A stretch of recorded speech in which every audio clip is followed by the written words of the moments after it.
Welcome to the 20th IISS Shangri-La Dialogue, or SLD. It is delight for all of us at the International Institute for Strategic Studies to be convening this Asia Security Summit for the 20th time. I remember well, at the turn of this century, examining the range of latent and prospective geopolitical tensions in the Asia-Pacific region, being struck by the fact that in this region, presidents met, prime ministers met, finance ministers met, foreign ministers met, but there was no established forum for defense ministers to convene multilaterally. Having noticed this gap in the defense diplomatic marketplace, the IISS chose not to write a worthy academic article deploring the absence of a regional security institution and recommending that somehow it emerge and take form. Instead, we decided to seek support to create it ourselves. The IISS had held one of its annual conferences for members in Singapore in the late 1990s. Strategic thinking was a globally recognized special quality of this remarkable city-state. It made sense to consult here. Following conversations I had with President S.R. Nathan and Defense Minister Tony Tan, I was warmly encouraged to proceed. And when I discussed my idea of a defense ministers meeting in Singapore with Mr. Lee Kuan Yew, the guidance I received from the then senior minister was characteristically crisp and challenging. Well, give it a go. And so it was that at the end of May 2002, in the middle of a major crisis between India and Pakistan that some feared could even turn into a nuclear conflict, the IISS convened 14 defense ministers and 160 delegates for the first Asia Security Summit in Singapore. Some asked me why we called it the Shangri-La Dialogue. The answer is this. When I was discussing organizing this unprecedented and sensitive defense event in Asia with a friend, we both agreed that Asia Security Summit sounded perhaps a bit harsh, a bit too sharp, even a bit too edgy. We needed something softer. As we were mulling over this diabolical marketing dilemma, he asked me, well, where are you holding it? I said the Shangri-La Hotel. There it is, he replied. Call it the Shangri-La Summit. That will sound better. I replied, that's an excellent improvement. Though we don't want just to arrive at a summit, we want to facilitate useful conversations, help meetings to take place, create some back and forth between ministers and other delegates. I then made my counter-suggestion. How about Shangri-La Dialogue then? We smiled to each other in immediate, mutual. How about Shangri-La Dialogue then? We smiled to each other in immediate, mutual, self-satisfied accord. And thus was born the best sponsorship agreement that a think tank has ever freely and unilaterally offered to a major international hotel chain. Over the years, the SLD has provided the platform for several bilateral and multilateral arrangements to be devised or signed at the dialogue, and has inspired, modernized, and even new forms of defense cooperation and confidence building. In 2005, 4 countries, Indonesia, Malaysia, Singapore, and Thailand, agreed combined maritime air patrols to complement sea patrols in the Malacca Straits, which continue today.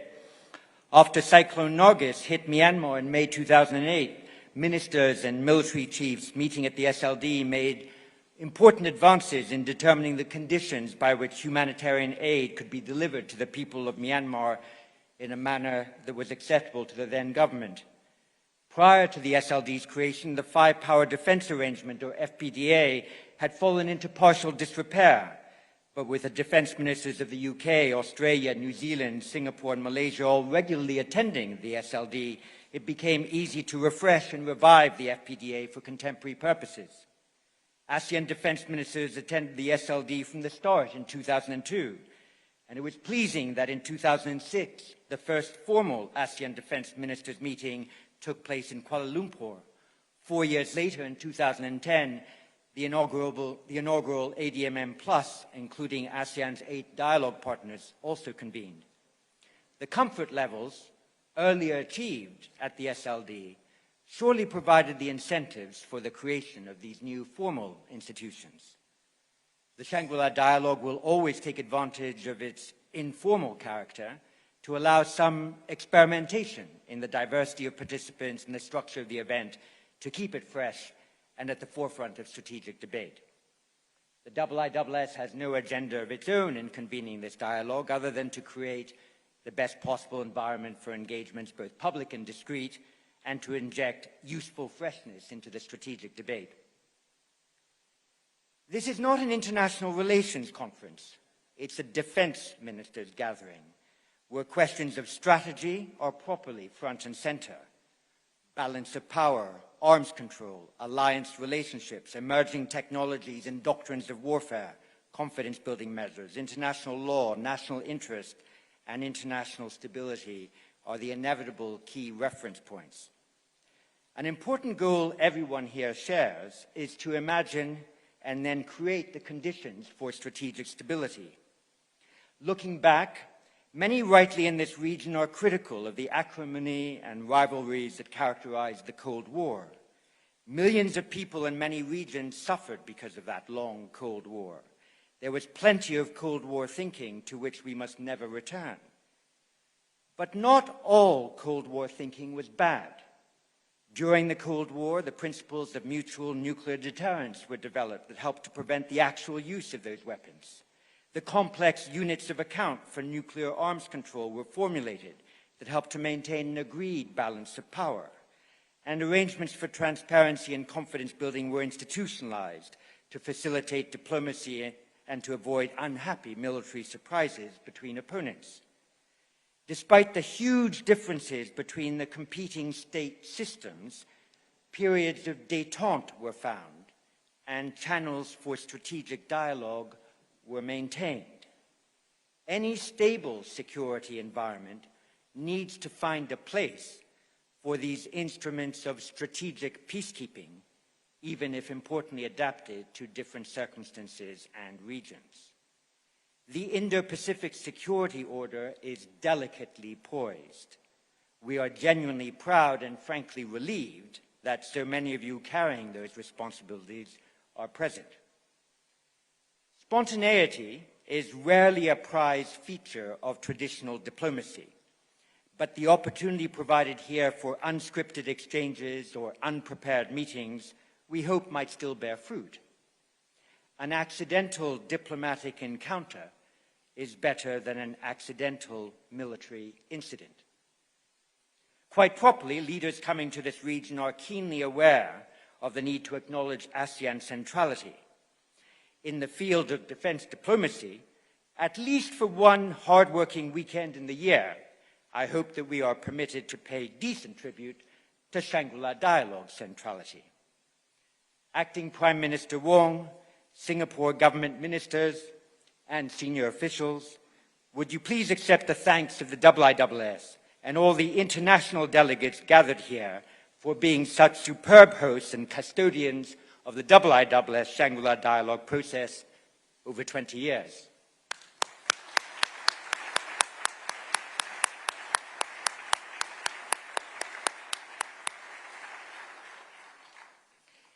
Let me now move speedily to our keynote address. There are personal reasons why it's a delight for me to receive in Singapore to deliver the keynote address at the 20th Shangri-La Dialogue, the Prime Minister of Australia.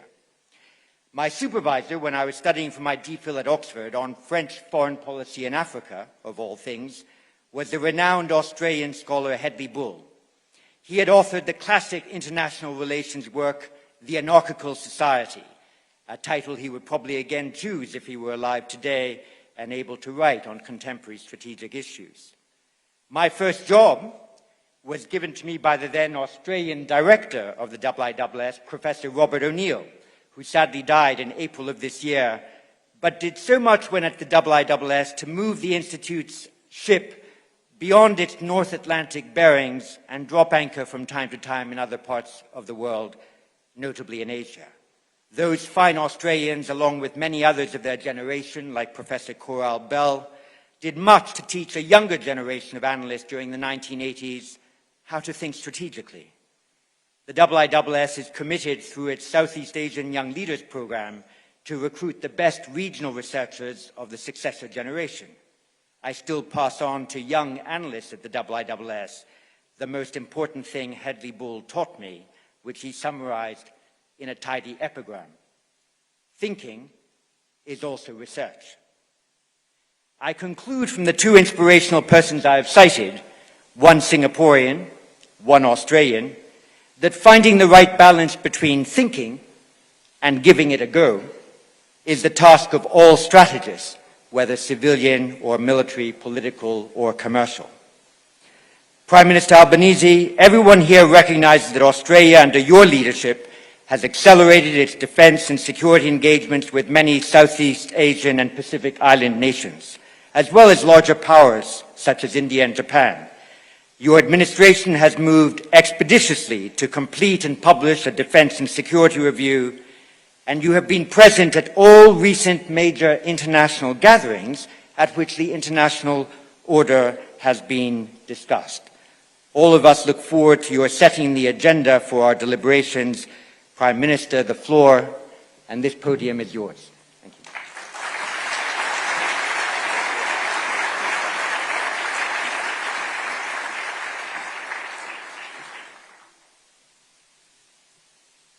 Well, thank you very much, and I am delighted to be back in Singapore and here for my first visit as Australia's Prime Minister.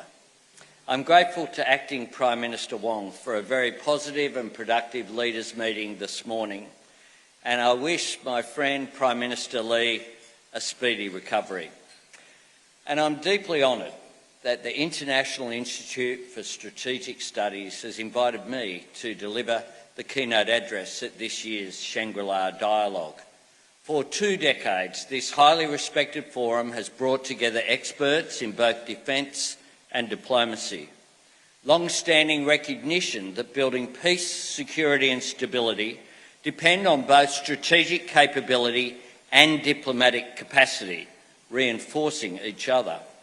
And by bringing together leaders and analysts from across the Indo-Pacific, ASEAN and founding dialogue partners such as Australia, this gathering emphasises the value of frank and constructive discussion, as well as making it clear that preserving peace and security is not a task that any one of us can shoulder alone. Because just as the prosperity of our region has always been driven by shared opportunity, the stability of our region can only be secured through collective responsibility. That emphasis on both agreement and action, cooperation and capacity has always been at the core of this forum, and indeed is at the heart of ASEAN itself. And even as the threats and challenges facing our nations have evolved and multiplied, we have held to the common understanding that we achieve far more together than we do alone. In the context of the current strategic environment, this has never been more important. We sometimes hear our region described as a potential theatre for conflict, as if this is merely a backdrop, a location, an arena for the ambitions of others. Such a view is entirely, and might I say dangerously, wrong. Not only does such a characterisation dismiss the agency and ambition of a majority of the world's population and the engine room of the global economy, it also presents the future of this region as somehow a foregone conclusion. And we've seen the flaw in that kind of thinking in the past. The benign assumption post-Cold War that the spread of globalisation, free trade and new technologies would create a more open, more stable world. Some talked about the end of history, the beginning of a new world order, a unipolar era. There was a strand of complacency underpinning that, meaning governments that didn't always thoroughly examine or properly explain the benefits of trade agreements to our people, as if the virtues of open economies were self-evident. And we didn't always pay sufficient attention to the maintenance and effectiveness of multilateral institutions and global rules. The years that followed provided a sharp correction.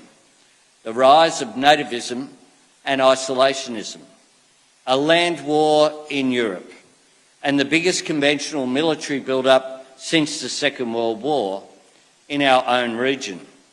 All proof that peace, prosperity and stability can never be taken for granted. But the lesson we draw from this must not be that trade and dialogue and rules and people-to-people connections don't support regional and global security. That would only mean being wrong for a second time, but in a different way. To move from imagining conflict is impossible to assuming war is inevitable is just as harmful to our shared goals. The fate of our region is not preordained. It never was, and it never is. What we do here, what we decide here matters for us and the world, and it always will. I can assure you that when Australia looks north, we don't see a void for others to impose their will. We see growing and modernising economies, the fastest growing region of the world in human history.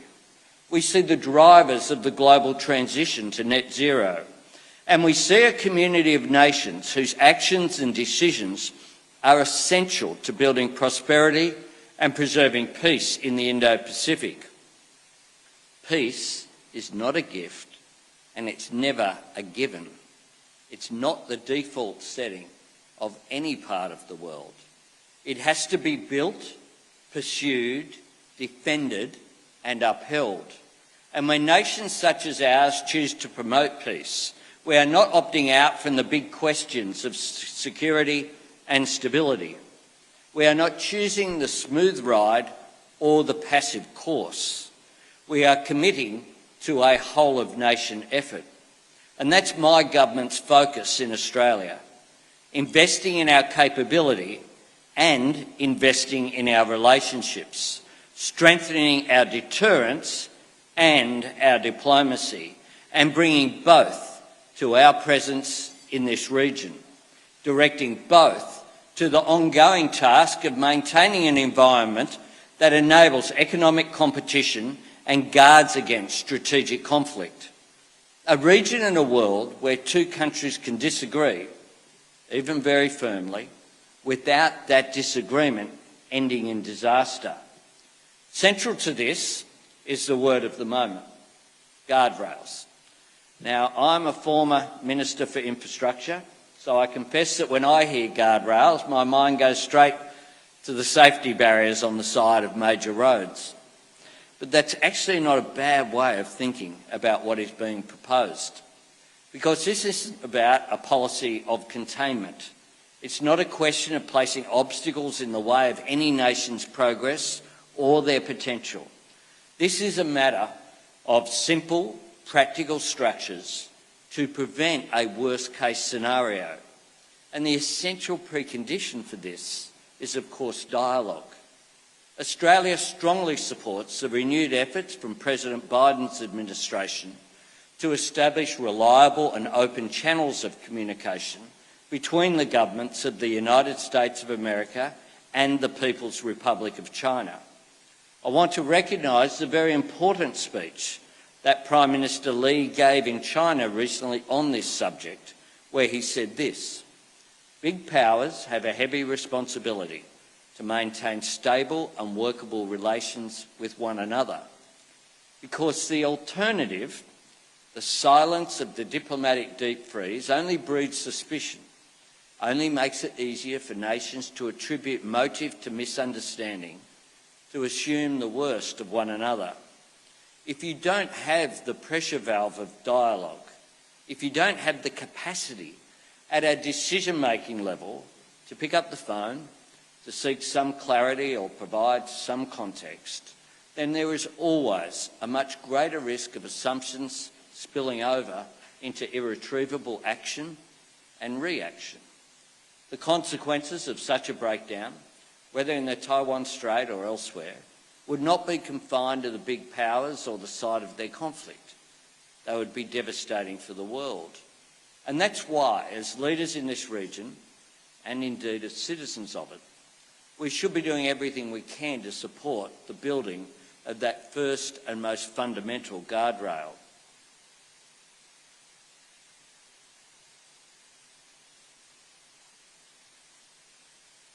In Australia, our government has put dialogue at the heart of our efforts to stabilise our relationship with China. We're not naive about this process or its limitations. We recognise there are fundamental differences in our two-nation system of government, our values and our worldviews. But we begin from the principle that whatever the issue, whether we agree or disagree, it is always better and it is always more effective if we deal direct. It is also an acknowledgement of our common interests. We have advocated strongly for the removal of any impediments to our trade, not just because Australian producers benefit from being able to export our high-quality products and resources to our largest trading partner, but because China also benefits from being able to import them. It's a win-win. And that's true on a broader level. China's extraordinary economic transformation has benefited not only its population, China's extraordinary economic transformation has also benefited our entire region. And that is important. But it's also been important for the region. It's been made possible by a regional architecture that facilitates fair trade, encourages the sharing of knowledge, spurs innovation and builds people-to-people connections through education and tourism and business and orderly migration.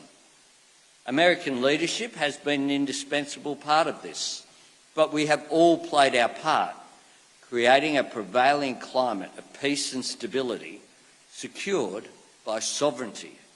This is where guardrails are absolutely necessary, while of course not being entirely sufficient. Because while we welcome any safeguard against a crash, there must also be a set of rules that serve all of us who use the road. This has to go beyond a catalogue of principles or a set of ideals. It must be adaptable for unforeseen challenges like a pandemic. And it must be workable and meaningful, not just to those of you here practicing the artful formulations of statecraft, but to the citizens that we serve. Because the success and survival of the rules-based order depends on it both being fair and being seen as fair, on working and being seen to work, upholding sovereignty, not just for the biggest powers or the loudest voices, but for every nation. Sovereignty that confers on every nation the right to determine its own destiny, to enjoy freedom of action and policy independence, the right to make our own choices, to speak for ourselves and our interests, free of external pressure or duress, to pursue opportunities for our people without fear of coercion or retribution, to have confidence in the integrity of our borders, including our maritime zones, and control of our own resources. If this breaks down, if one nation imagines itself too big for the rules or too powerful to be held to the standards that the rest of us respect, then our region's strategic stability is undermined and our individual national sovereignty is eroded. That's why, for example, the United Nations Convention on the Law of the Sea matters to all of us in this region.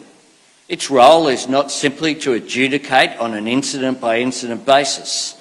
It's to guarantee the security of our communications and our maritime trade and travel, essential for our shared prosperity. The same is true for the rules which govern global trade, where we need to make sure that the deals we arrive at deliver greater opportunity for our people and industries and economies. Because delivering stronger economic stability and facilitating closer exchange between our businesses and educational institutions and citizens is critical to building security in the region.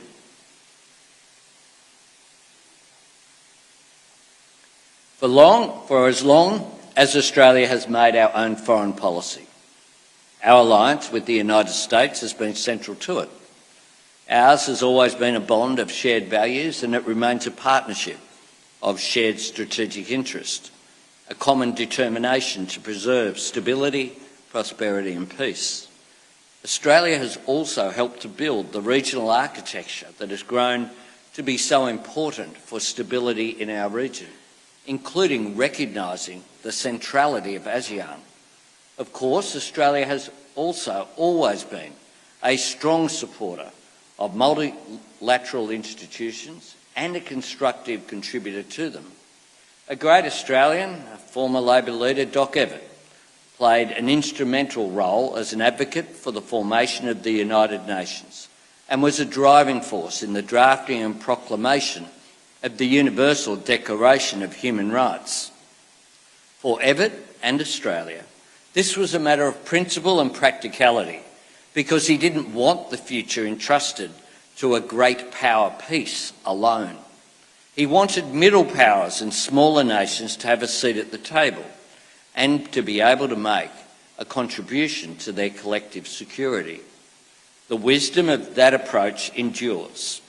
Of course, as I said before, bilateral dialogue is vital, but when relations are strained, bilateral talks can sometimes be reduced to a list of topics to avoid, or be seen and judged through the prism of a single issue to be solved. Whereas multilateral forums, the regional and the global, provide a new perspective, placing points of tension in the broader context where they belong. They safeguard our capacity to argue constructively and disagree respectfully. Might I add, events such as this are part of that process as well. Better still, they remind us what we can achieve when we do agree, the challenges we can overcome if we work together, from climate change to the threat of nuclear weapons. Nuclear disarmament and non-proliferation is a cause I've been passionate about since I was a university student. It's one of the issues that drew me to a life in politics. And I wanted to take this opportunity to acknowledge this region's long-standing commitment to nuclear disarmament.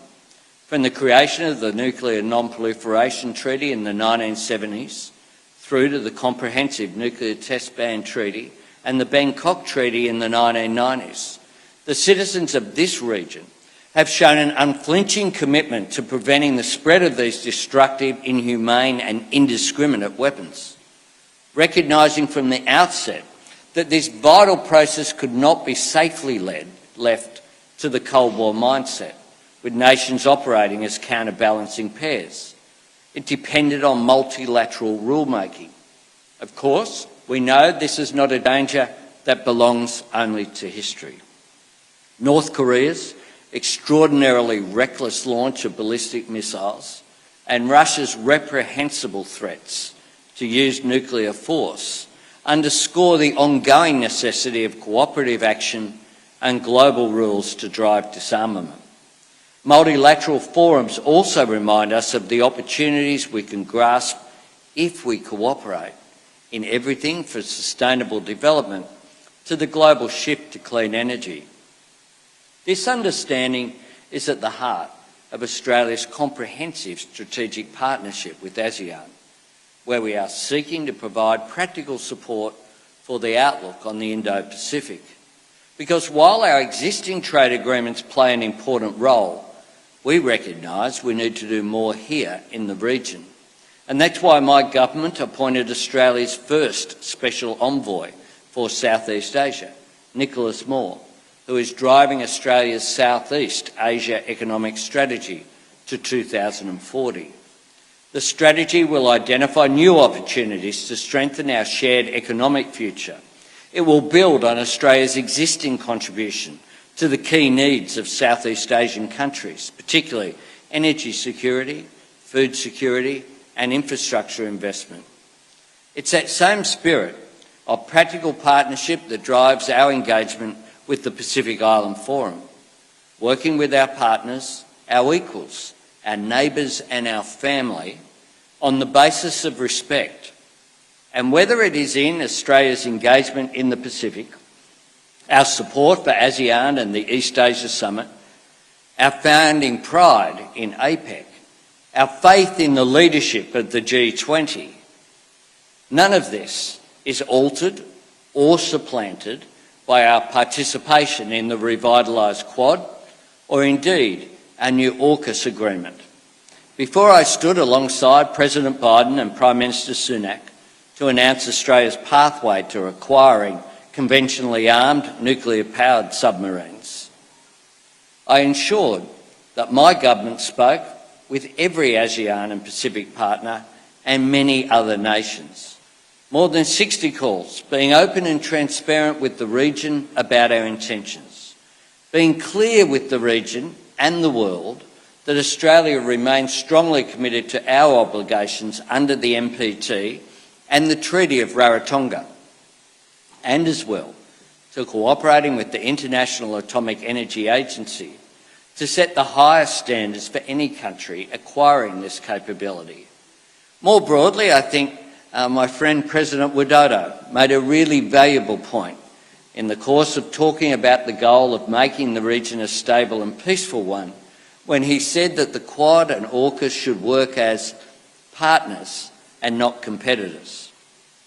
Partners, not competitors. That's very much Australia's view, and it is precisely our approach.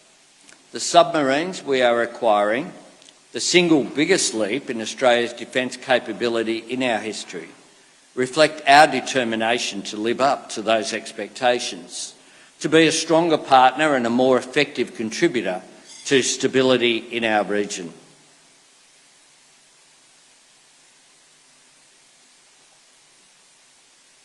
Multilateral institutions are essential to writing the rules and keeping them relevant, but reinforcing the rules and upholding them depends on our capability as well.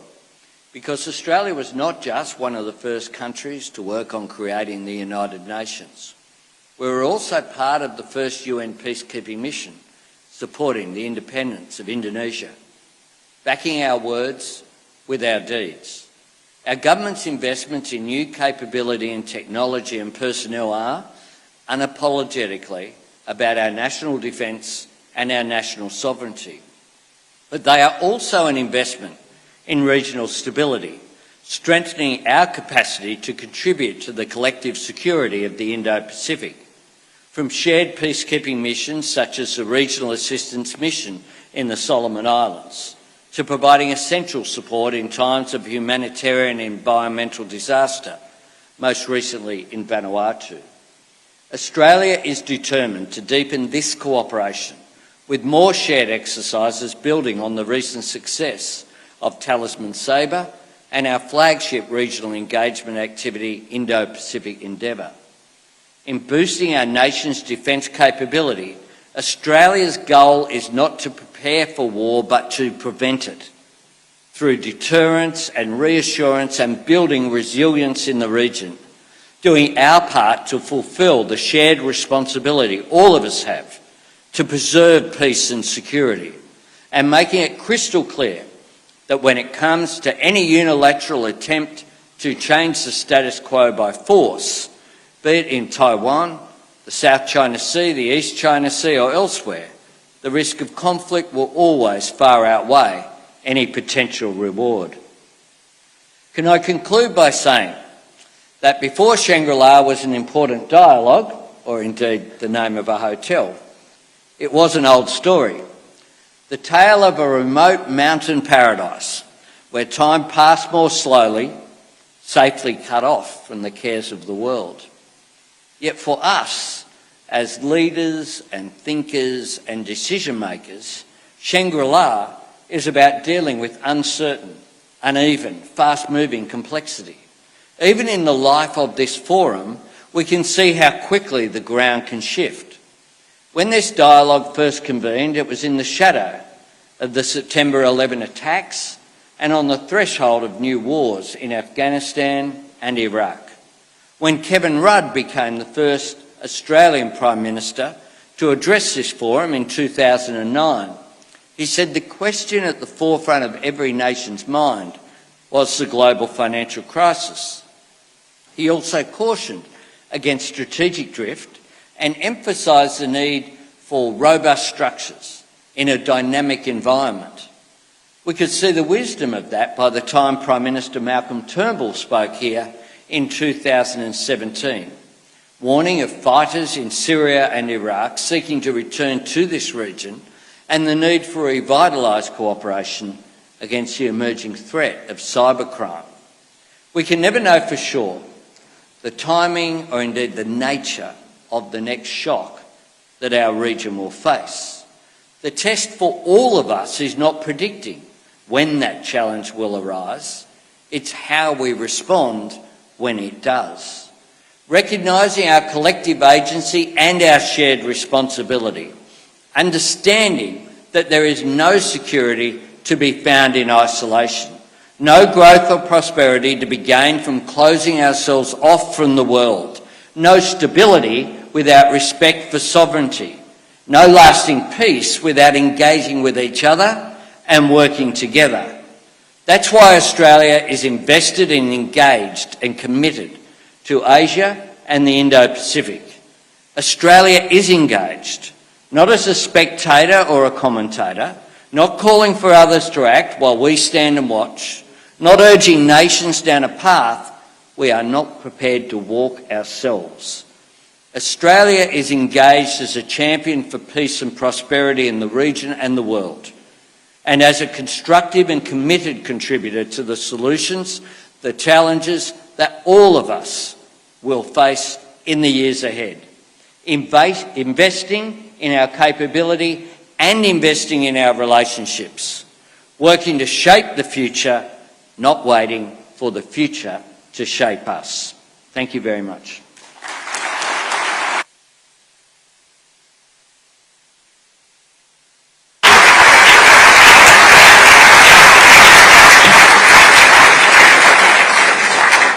Prime Minister, thank you very much for those remarks, for your endorsement of the importance of multilateral defence diplomacy, for your reminder also that the goals of arms control and non-proliferation still require a lot of hard work to be achieved, a theme that was also raised at the recent Hiroshima G7 summit.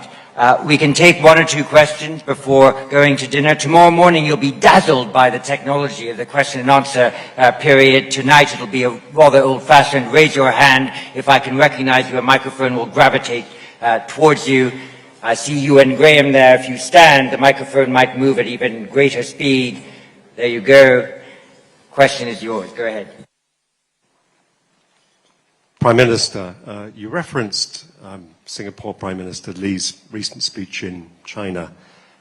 Singapore's Defence Minister, Dr. Ng Eng Hen, was in Australia recently, and there he mentioned some very positive things about Australia's potential to play a bigger role in the region, and welcomed Australia's future submarines to call into Singapore's ports.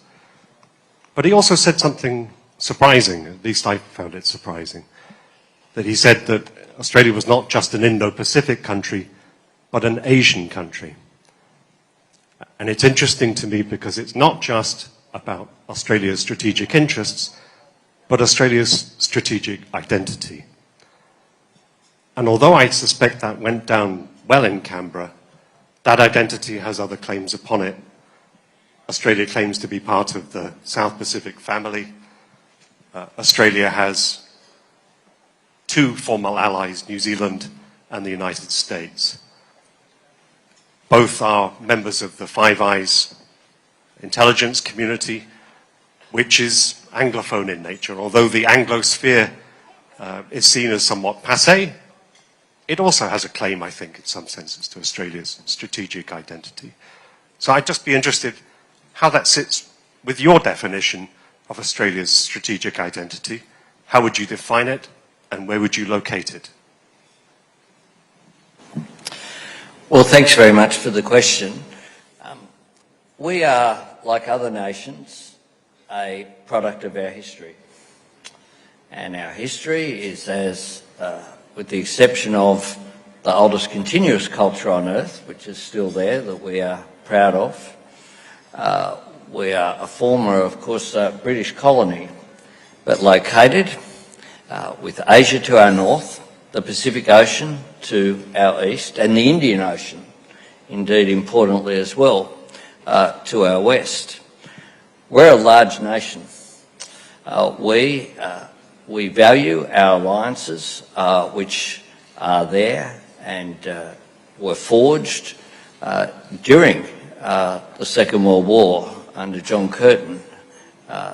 The then Prime Minister said we turn to the United States. Ever since then, that relationship has been critical. But we are also part of the Pacific family, but we're also a strategic partner as well, importantly with ASEAN.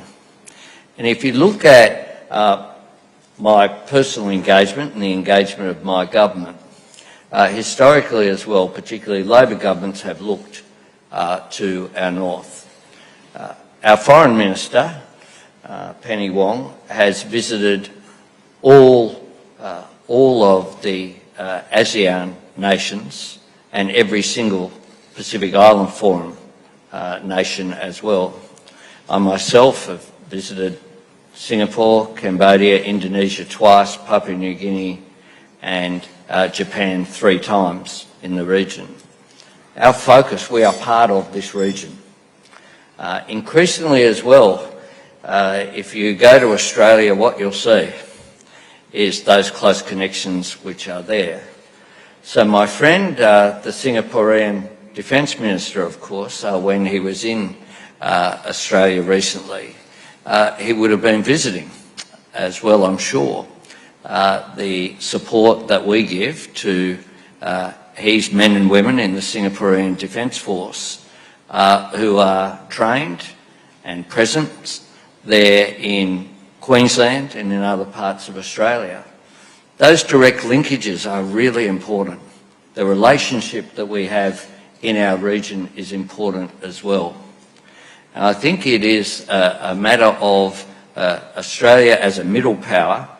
What my government seeks to do is to maintain our relationships with our formal allies, but increasingly to be engaged with ASEAN countries, whilst also we've played, I think, an important role in ensuring that the Pacific Island Forum, that did have some issues that needed to be dealt with when we came to government just 1 year ago, has been brought back together and is once again a cohesive body going forward with all members participating.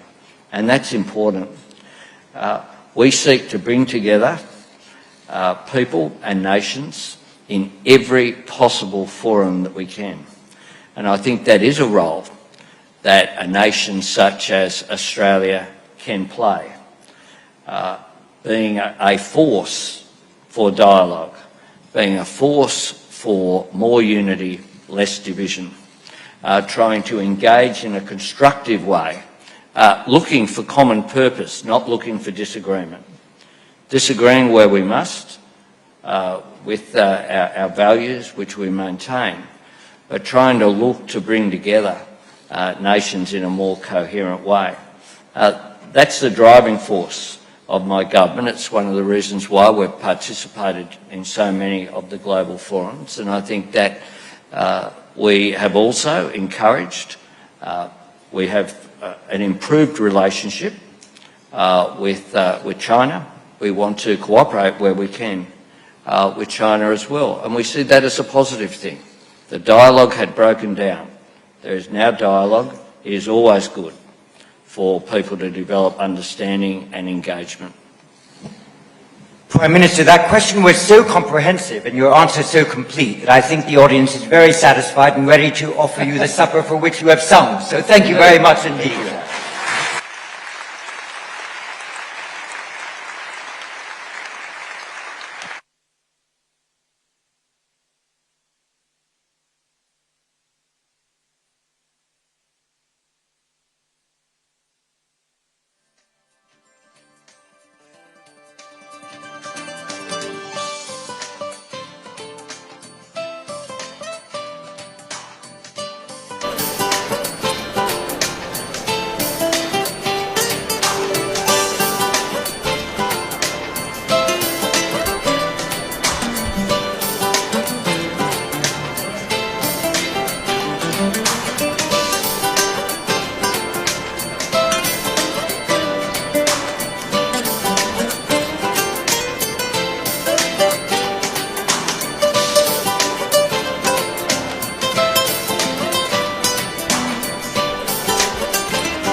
下載中天新聞網 App 抽獎拿好康，小七咖啡很多人都有抽到，下一個幸運者可能就是你。